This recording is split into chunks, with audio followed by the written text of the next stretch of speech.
Hi, and thank you for taking some time to view this presentation on special education services that are offered for kindergarten students at our elementary schools.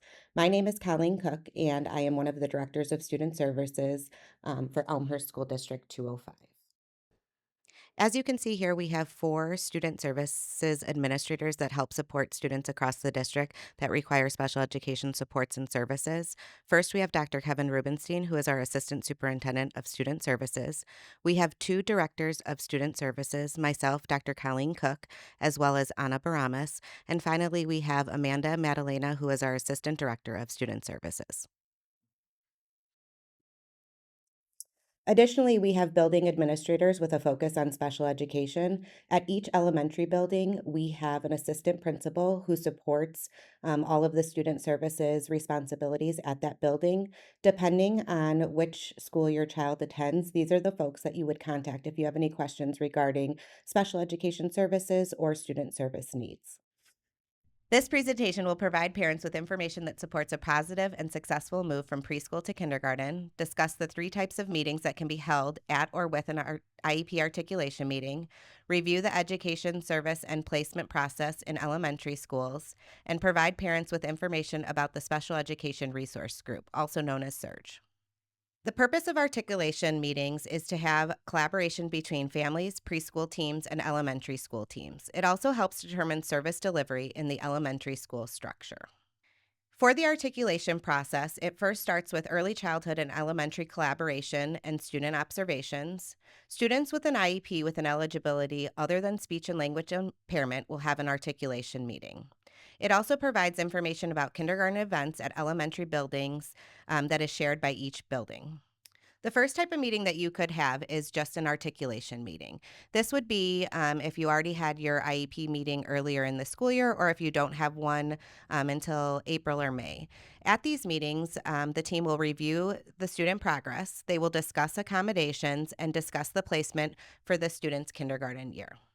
The second type of meeting that could be held would be an annual review meeting combined with an articulation meeting. The team would conduct the annual review as usual, and then they would discuss placement for the student's kindergarten year. The third type of meeting would consist of a reevaluation, an annual review, and an articulation meeting. The team would determine eligibility as needed. They would conduct the annual review as usual, and then they would also discuss placement for the student's kindergarten year. As you can see on this slide, there is a continuum of special education services and supports in District 205. All the way on the left is full inclusion. This student would not get any support from a special education teacher. At the elementary, we also have push-in resource support. What this looks like is that the special education teacher would push into the general education classroom in order to provide supports for students on their caseload. In grades 6 through 12, we do have a co-taught model. What this looks like is that there's a special education teacher as well as a general education teacher within the classroom teaching the class at the same time. We also have pull-out resource support. This is for students that require more systematic instruction on specific IEP goals. This would look like having the special education teacher take the student out of the general education classroom in order to provide special education support. We also have self-contained instructional programs. These are available at Emerson, Jackson, and Jefferson. This is typically for students that are behind academically and require special education support for all of their literacy instruction, their writing instruction, and math instruction.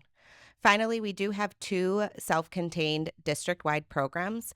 One of them is the ABC program, which is available at Hawthorne Elementary School, and the other one is the Multi-Needs program, which is available at Edison School. Students that are typically identified for the ABC program are students that have an eligibility category of autism and require a high level of support. And students that typically need support from the multi-needs programs are those that require both functional and academic minutes. When looking at service delivery at the elementary school, this varies for each student and is determined by the IEP team based upon the individual student needs. Again, just as I showed you in the previous slide, there are general education classroom supports as well as special education classroom supports. At the elementary school, we do have a class that is called Acceleration. This is for targeted instruction for the area of greatest need.